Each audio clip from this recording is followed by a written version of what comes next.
This is a book review of Misty Volume 1, featuring Moonchild and the Four Faces of Eve. Pat Mills, Malcolm Shaw, John Armstrong, Brian Delaney and Shirley Bellwood, who is Misty.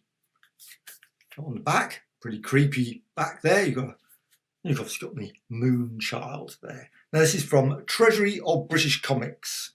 That's by Rebellion. Rebellion bringing out these series of comics. There's loads of brilliant ones they've been bringing out of late. I must admit, got quite a few of the volumes and I thoroughly enjoy most of them. Good 95% of them. And part of the series of this Misty one, I'm just going to quickly show you one of the other ones they produced. And there's this one, the Jorge Badia Romero collection, Misty Presents, and that's very good. It's a hardback and very nice quality.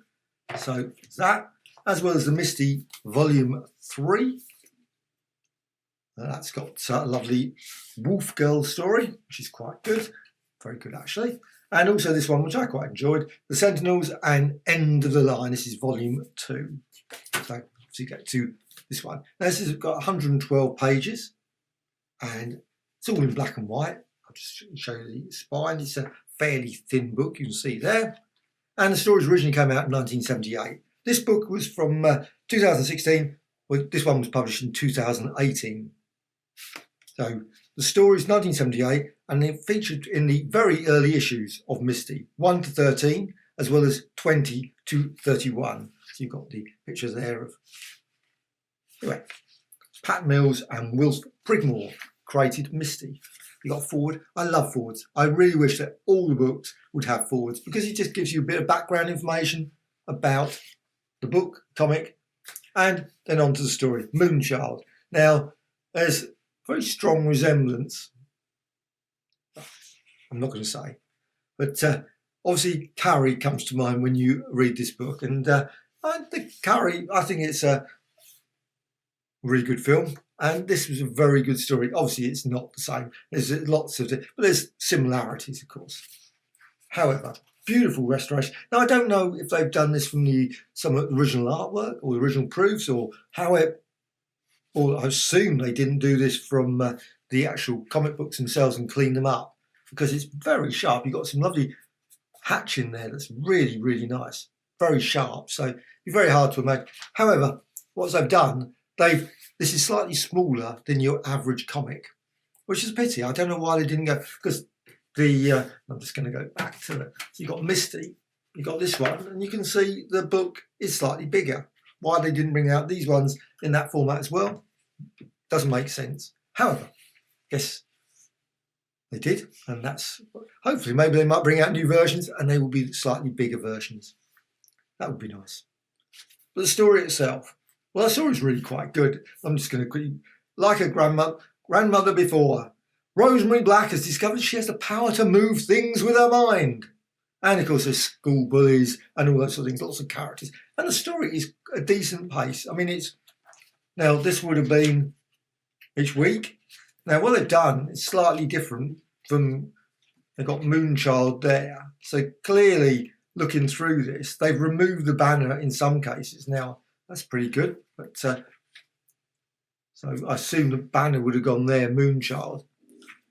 So, however,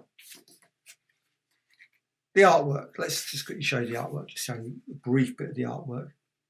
So these would have been like, I don't know, of course, because I haven't got the original comics, it would have been maybe 3 or 4 pages for the original story. So this one is Misty 1 to 13. So you would split, it's probably about 60 odd pages. So I'm assuming about 4 or so per issue. Sorry. My maths obviously could probably fail me on that one. However, I think it's a very good story, goes along with a decent pace, builds up to quite a really decent ending, which is really what you want from any story. That's good. However, always one criticism, I always think that sometimes they're always a bit rushed, for my mind. I always think that I would love to see, but of course it was a weekly comic, so it would have come out weekly, and I guess you wouldn't have had like 8-10 pages, because that would have been spread over 2 or 3 issues. And that would have made it really weird looking at a story that's already been concluded. And then you sort of got how it all ends and everyone goes off and does this or whatever. And you think, well, okay. So it's not the format that would really suggest obviously, if you brought out a graphic novel that was like this, I would really hope to have a little bit more of a less than one page sort of to finish a story off kind of thing. But still, I thought it was really, really enjoyable, and certainly really decent first volume this. So now the next story actually I enjoyed probably even more. This is the Four Faces of Eve. Now this is a bit unusual, though the obviously storyline, and I'm not going to say anything what the story, but you will read it and you probably, I don't know, I'm just going to look at this.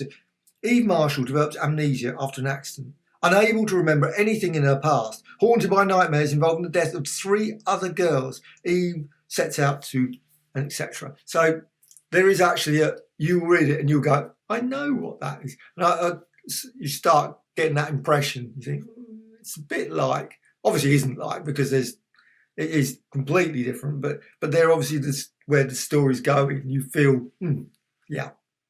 But great artwork again. This is really good, decent pace. And again, like I say, it was spread over multiple. Now this one, whereas the other one, I'm just going to quickly look back, doesn't. But this one, you can see where the breaks are in the comics each week. And this was obviously, you got here, more shocks for Eve. So and then you've got 1, 2, 3 and 4. So there's 4 pages for this story. And let's show a page of that, just a brief bit there. And it's quite a decent adventure, actually. There's quite a lot of really backwards and forwards, and you've got the parents, you've got her friends, etc.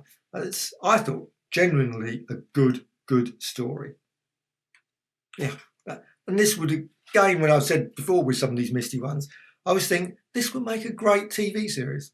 You know, maybe not a 9 o'clock in the evening, but certainly kids TV series. This would be fine. I'm really surprised that these sort of stories have never been adapted and put on like BBC, ITV, etc.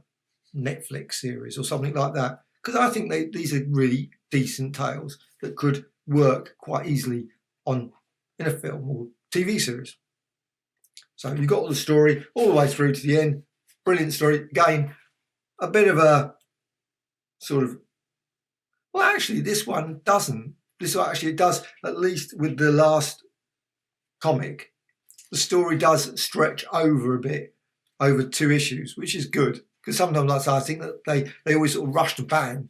I suppose if it's only a 2-pager, of course, you can't do much else than rush it at the end. But this one, at least they did spread it over a bit better than that. However, this is a lovely bit about unsung heroine of British comics, Shirley Bellwood. And that's just lovely, sort of just details. Shirley died 1st of February 2016, 84. And obviously Misty, and also the pet cat. I love that. Habibi.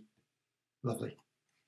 And also apparently she worked on Drew for Sally, Ginty, Misty, etc. So that's lovely. And Pat Mills and all the others as well. And then weirdly, it features this bit at the end, which I'm really not certain why they stuck this in, but maybe a bit of a filler.